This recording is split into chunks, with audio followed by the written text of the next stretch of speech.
Episode 30, Building Responsive Nation-States and the Dangers of Exclusionary Nationalism, an AP European History podcast by Hammer History Productions.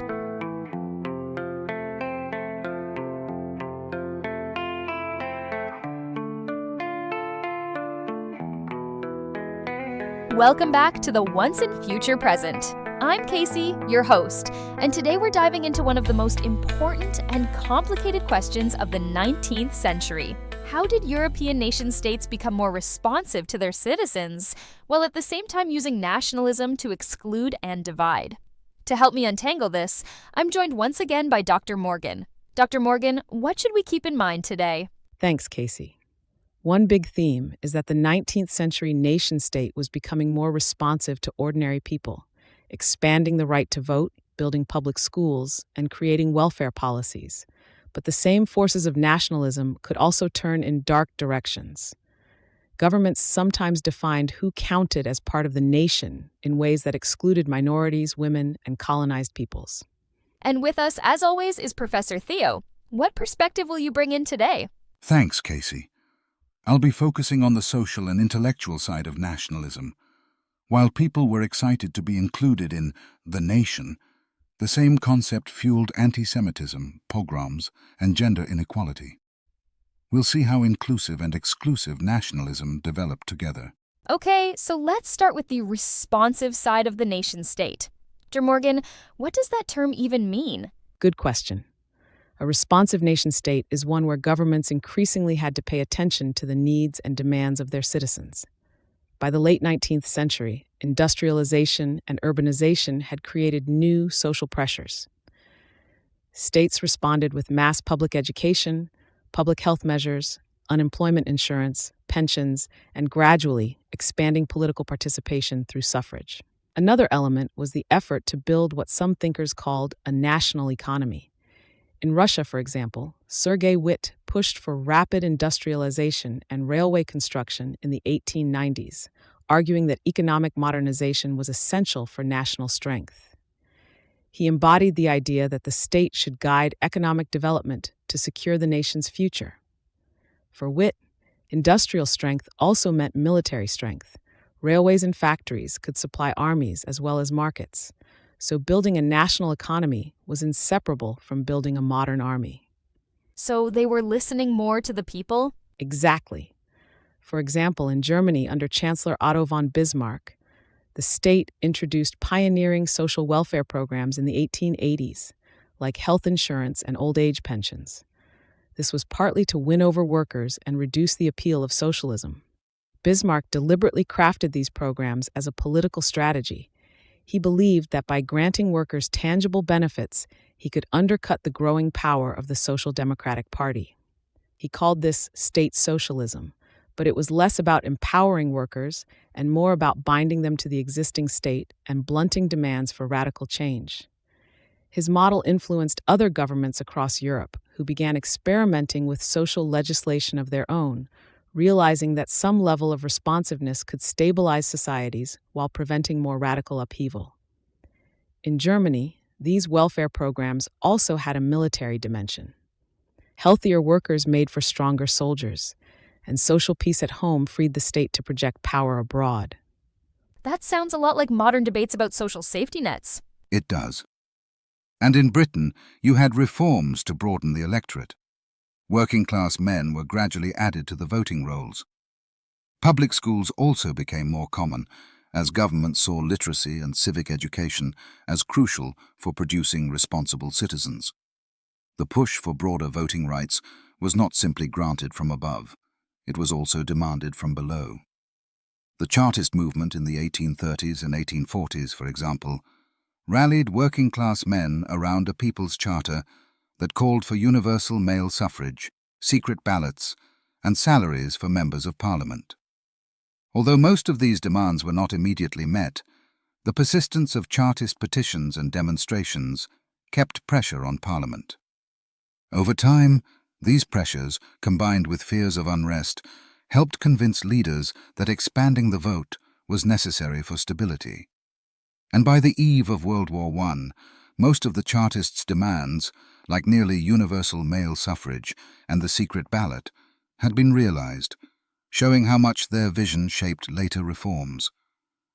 Britain also introduced social reforms, like the Elementary Education Act of 1870, which created the framework for universal schooling, and later measures such as old age pensions and national insurance in the early 20th century.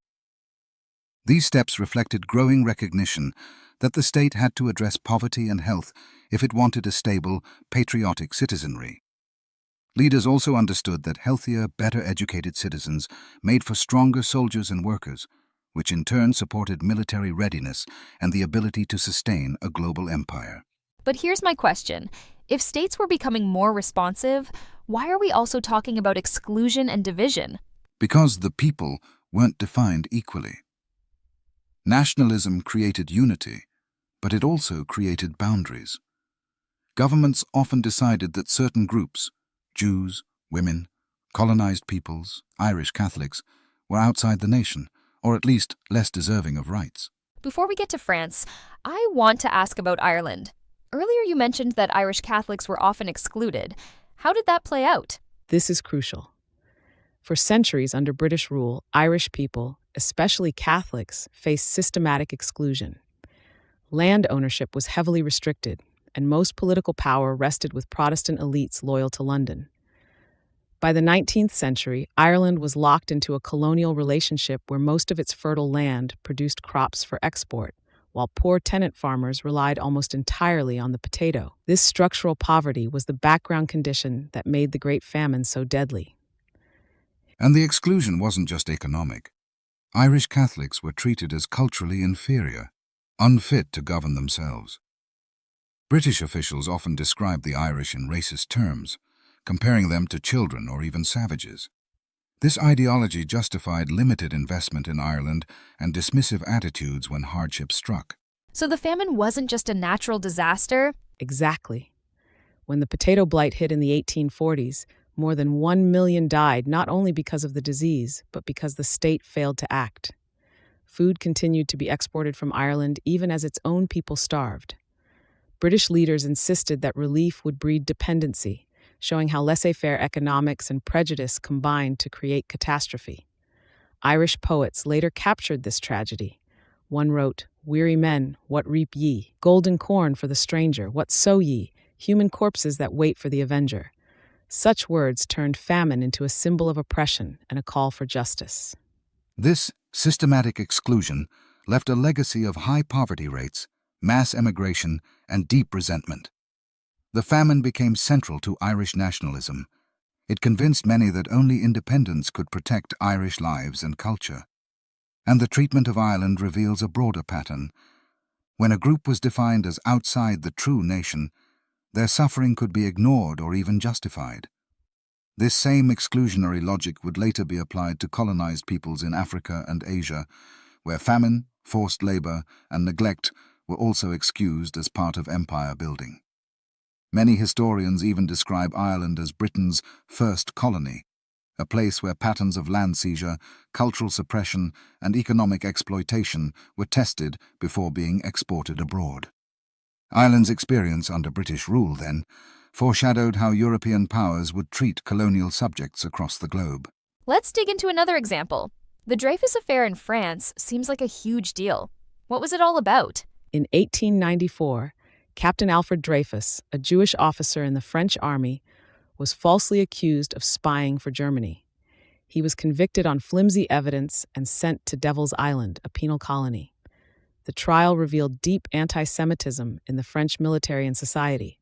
To understand why this case mattered so much, you have to remember that France had just suffered a shocking defeat in the Franco-Prussian War of 1870-71. The loss to the relatively new German Empire left the French public humiliated and searching for scapegoats. For some conservatives and nationalists, Jews became the convenient target. The case divided France into two camps. On one side were conservatives and nationalists, who insisted Dreyfus was guilty and portrayed Jews as disloyal others. On the other side were liberals, Republicans, and intellectuals who saw the case as a miscarriage of justice. The novelist Émile Zola even published risking his career and even imprisonment for defying the army and government, an open letter titled J'accuse that accused the army and government of corruption. In it, Zola wrote lines like, "The truth is on the march and nothing shall stop it," making the case that exposing injustice was the duty of every citizen. Wait, what does J'accuse mean? It means I accuse. Zola directly accused officials of framing Dreyfus and covering it up. The letter electrified France and turned the case into a national drama. So this wasn't just about one man, it was about what kind of nation France wanted to be. Precisely. If the French Republic was supposed to stand for liberty, equality, and fraternity, could it also tolerate anti-Semitism and injustice? The Dreyfus Affair exposed the tension between inclusive and exclusive nationalism. It also left lasting political fallout. Many conservatives embraced an aggressive, Catholic-inflected nationalism that excluded Jews, while Republicans and socialists rallied around secularism, civil rights, and justice. The fault lines revealed by the Dreyfus Affair continued to shape French politics into the 20th century. And the darker side of nationalism here is anti-Semitism? Yes.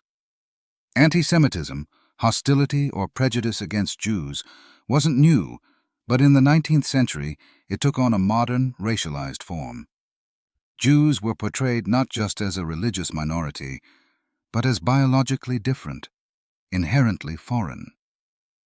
That mindset spread beyond France, and we see its violent consequences especially in Eastern Europe, where pogroms, organized massacres of Jewish communities, broke out in the late 19th century. That's horrifying. What does pogrom actually mean? It comes from a Russian word meaning to wreak havoc or to demolish violently. Pogroms destroyed homes, businesses, and lives. In Russia, especially after the assassination of Tsar Alexander II in 1881, Jews were scapegoated and attacked. The government often tolerated or even encouraged this violence. Pogroms were a brutal form of exclusionary nationalism, defining Jews as outsiders who didn't belong. The connection to Whitty's idea of a national economy is striking. While modernization was supposed to strengthen the Russian nation, it also sharpened anxieties about who truly belonged. Rapid industrialization disrupted old communities, created social tension, and gave fuel to those who blamed Jews as convenient scapegoats for hardship. In this sense, the very push to build a national economy ironically deepened the exclusion of Jewish communities. Wait, so modernization and exclusionary nationalism were connected? Did Whitty's push for a national economy actually make anti-Semitism worse? That's a sharp observation, Casey. Modernization created dislocation and anxiety, and politicians and reactionary groups sometimes directed that fear toward Jewish communities. Instead of seeing Jews as part of the modern economy, they were cast as outsiders undermining it. In that way, efforts to modernize could unintentionally fuel exclusionary nationalism. Survivors left powerful testimonies. One Jewish witness recalled, "They broke into our home, tore up the Torah scrolls, and beat my father until he could not stand. The cries of our children were drowned out by their laughter." Accounts like this spread internationally, underscoring the terror of living as a permanent outsider in your own land. And these pogroms pushed many Jews to emigrate, especially to the United States. They also inspired the growth of Zionism, the movement for a Jewish homeland, as many concluded they would never be safe in Europe.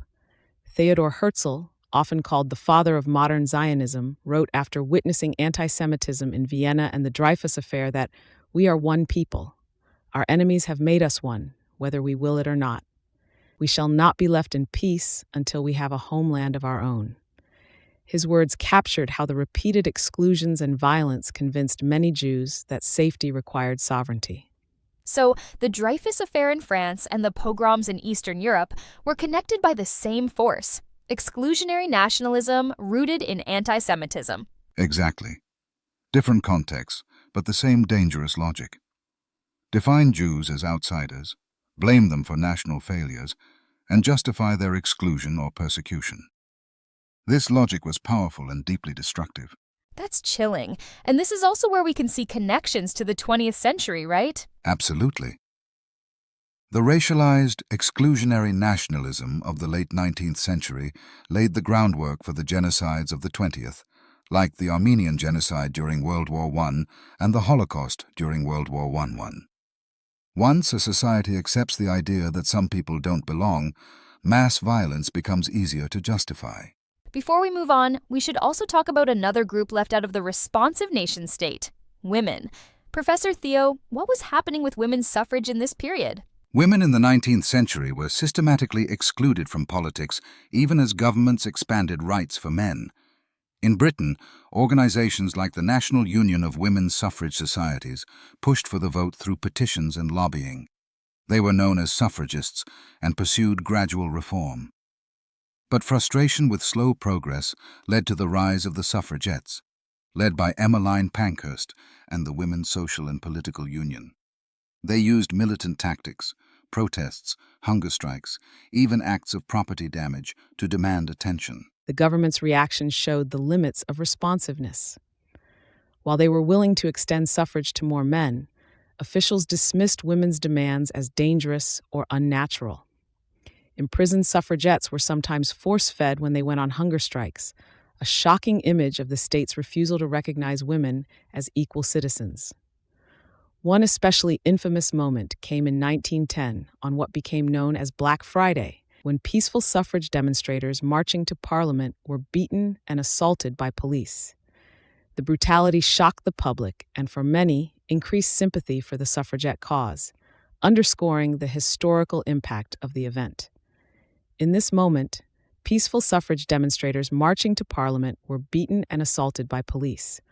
Officers deliberately hid their badge numbers so they could not be identified later, and reports described women being dragged, groped, and assaulted. At least 2 protesters died from their injuries.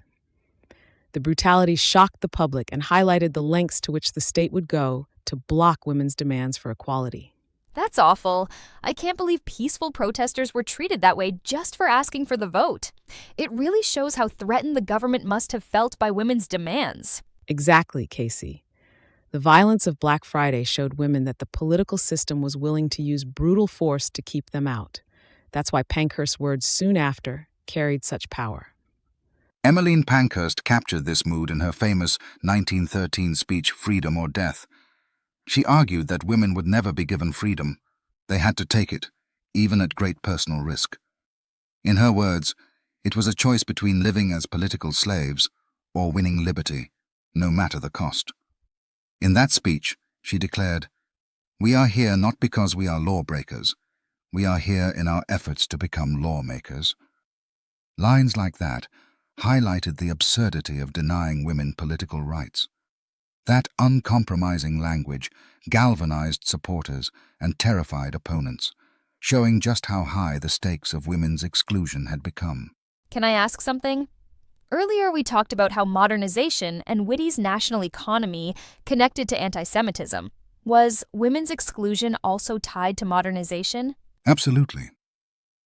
Industrialization and modernization created new roles for women as workers, teachers, and nurses, but the political system lagged behind. Many male leaders argued that women's place was still in the home, even as the modern economy depended on their labor. So the very changes that expanded the nation's economy also sharpened debates about whether women should be full citizens. Did women in other countries face similar struggles? Yes. In France, the suffrage movement was slower to develop, but women were active in socialist and republican circles. In places like Scandinavia and New Zealand, women did gain the vote earlier, showing it was possible. But across much of Europe, the exclusion of women from politics underscored how incomplete the responsive nation-state really was. That makes sense. It's like the nation was only half responsive. Exactly.